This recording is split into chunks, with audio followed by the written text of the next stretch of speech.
Hi, I'm Scrapping Amy with Well Mommy Scrapping, where I am planning for happy memories. Today we are going to work on the next page for my Journal Your Christmas album 2020. Let's get started.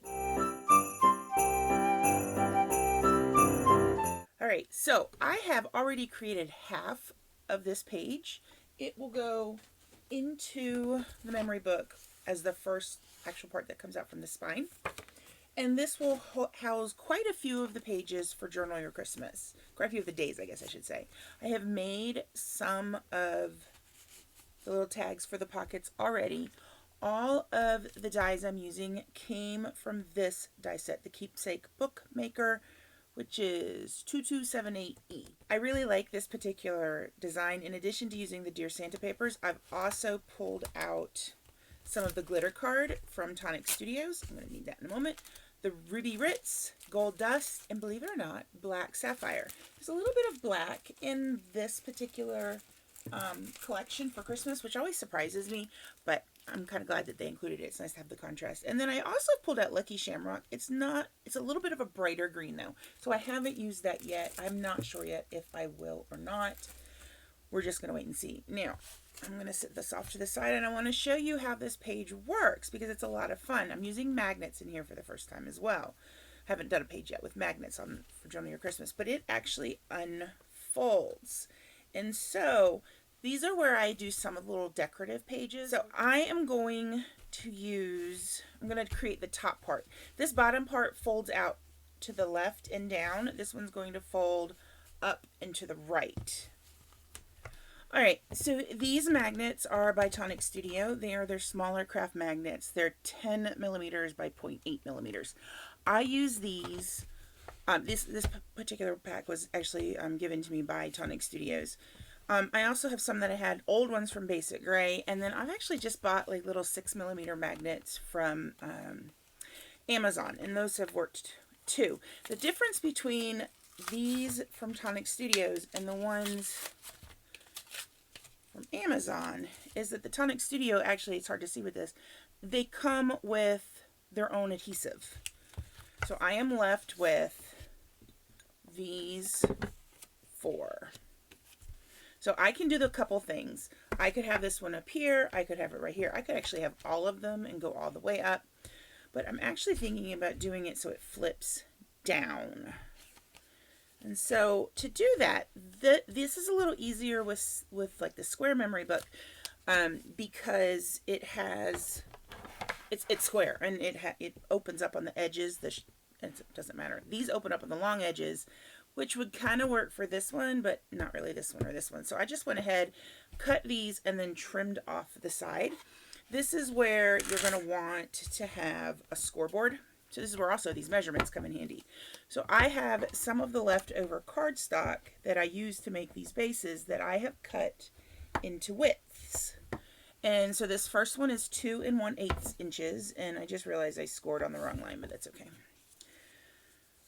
Each of these is 1.5 inches in width, which means you score at the 3/4 inch line and not the 5/8 inch line like I just did with that one. It will still work. But interestingly, I need the smallest, then the biggest, then the middle one. So let's fold all of these. Even this one that I screwed up on the width. It really doesn't matter that much. I just like having everything being the same. Alright, I'm going to set that off to the side. And now we're going to start with actually adhering the flaps. I tend to call these slippy flaps, which I know is like such a grown-up name for them. Alright, we're going to use these stickers. Since this is a moving part, which kind of sounds funny, but it is, I will be using the red line tape for it. If it's not a moving part, I will use some score tape sometimes or liquid glue. But if it moves, I really want it to be something that's not going to move and then come off in someone's hand. So I am going to put the red line tape on all of these, and then I will be right back. Alright, so I have now taken all 3 of the strips. They have the red line tape, and I've even peeled the backing off. This is where sometimes I go from smallest to biggest, you know, outside to in, and sometimes I go the other way around because I want these to match nicely and look nice with it with this particular page. And for that, I tend to notice how the little holes or stitching is done. So I want everything to be face up when it's closed like this. So I want to make sure that when I'm doing this one, like it comes like that. So that one's going to be upside down and it will be closed like this. And then the rest of them don't really matter as much because it is going to be folded. So first I'm going to see, how did I do this? Like this. Yeah. First I am going to slip this one on, and I want to make sure when I put it on I'm putting it centered and straight, otherwise it will unfold oddly. Okay, now this is the exact width, these measurements here are the exact width for these sides that I'm going to be using it with, but they're not for the next size up. So it comes down to either eyeballing or measuring, which I have done both depending on the time.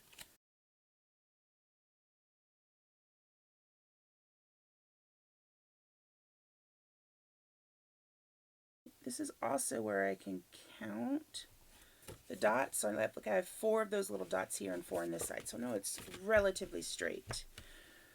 All right, and then the final one will actually adhere the books together, or one fold out to the actual main book.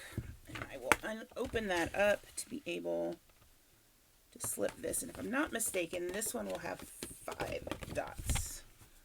1, 2, 3, 4, 5. Let's see if that's close to matching. It is.